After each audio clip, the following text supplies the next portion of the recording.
So we're always hearing about crypto prices, right?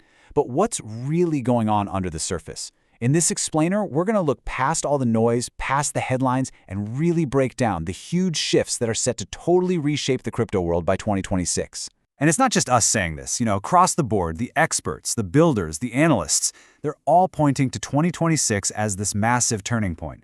And they're not just talking about another price rally. This feels different. It feels like the moment the industry really starts to mature. And that's the key question, isn't it? Because, yeah, prices get all the attention, but the real story here is about utility. We're talking about a fundamental shift from crypto being just a thing to trade to it becoming a core piece of our digital lives. So let's unpack what's actually making that happen. And, of course, we have to start with the topic on everyone's mind: price. It's the easiest way in. And honestly, the forecasts for 2026 tell a really fascinating story about who's getting serious about this space. Okay, so take a look at these numbers. The range is wide, yeah? But that's not the real story here. The thing to notice is the names attached to these predictions. When you have huge institutional players like Bernstein and BlackRock throwing out numbers like $174,000, even $200,000, that tells you that the big money sees real, long-term value. And it's not just a Bitcoin story either. The good vibes are spreading all across the market. Look at what people are saying about the major altcoins. Ethereum pushing for 15 grand, Solana's ecosystem just exploding. It's a really positive outlook.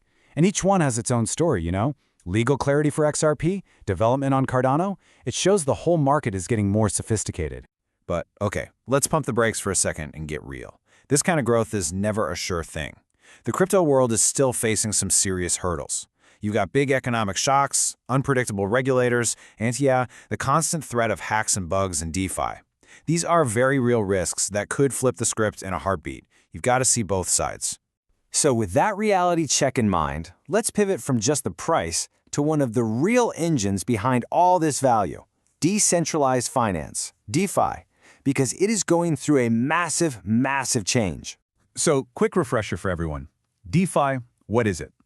Think of it like this. It's taking all the things your bank does, lending, borrowing, trading, and rebuilding them on the blockchain, so they can run automatically, openly, without needing a big company in the middle calling all the shots. And the growth? It's absolutely insane. We're talking about a market that's projected to jump more than 10 times in just 5 years, from 21 billion to over 231 billion. This is not some small, niche corner of the internet anymore. This is becoming a real economic powerhouse. So how is this even possible? Well, simply put, DeFi is growing up. The early Wild West days are fading. Now we're seeing systems that are good enough for the big institutions. They're using AI to manage risk, and they're creating these new hybrid models that give you the best of both worlds: the speed and efficiency of decentralization with the trust and safety that good regulation brings. That's what attracts the big money. Now, if you think of DeFi as this powerful new engine, then stablecoins, well, they're the high-octane fuel that's making it run. A lot of people are calling stablecoins crypto's first true killer app, and for good reason. The real-world use is just undeniable. I mean, just let this number sink in for a moment. $5 trillion. That's how much value is expected to move through stablecoins every year by 2026. And this isn't just people trading on exchanges. This is real businesses using them for payments and settlements because they're faster, cheaper, and more efficient. And if you want a perfect example of what this looks like in the real world, here it is. The UN actually used this technology to send aid directly to people in Ukraine. The money, as USDC, arrived instantly on their phones. They could then just walk into a MoneyGram and cash it out. It's a transparent, immediate lifeline that completely bypasses the slow, old banking system. Just incredible. But it gets even cooler than that. Stablecoins aren't just digital dollars. They're programmable digital dollars. You can think of it like a dollar API, a building block for developers to embed money right into the internet. This could automate everything from your salary to your streaming subscriptions. It's the beginning of a true internet of value. And that idea, building value right into the internet, it leads us perfectly into the next huge trend: tokenization. This is something people have been talking about for years, bringing real-world things onto the blockchain. And now, it's finally starting to happen for real. So what is tokenization? Honestly, the concept is pretty simple. You take the ownership rights to something. It could be a skyscraper, a famous painting, anything, and you turn those rights into a digital token. Essentially, you're creating little digital shares of a real-world thing. And this is where things get really game-changing. Just look at the difference. Things that were once hard to sell, like real estate, can now be traded 24/7 all over the world. And because you can own just a tiny piece, fractional ownership, you don't have to be a millionaire to invest in things that were once totally out of reach. It opens up access to everyone. And of course, the market is paying attention. Big time. We're looking at a $5.6 billion market by 2026. This isn't just a wild idea anymore. You've got giants like BlackRock already experimenting with tokenized funds. That's a huge signal that this is where things are headed. Okay, so DeFi is exploding. Stablecoins are moving trillions, we're tokenizing everything. But wait a minute, it all sounds great, but it brings up a huge question. How do we actually trust any of this? How do we know these new systems are safe?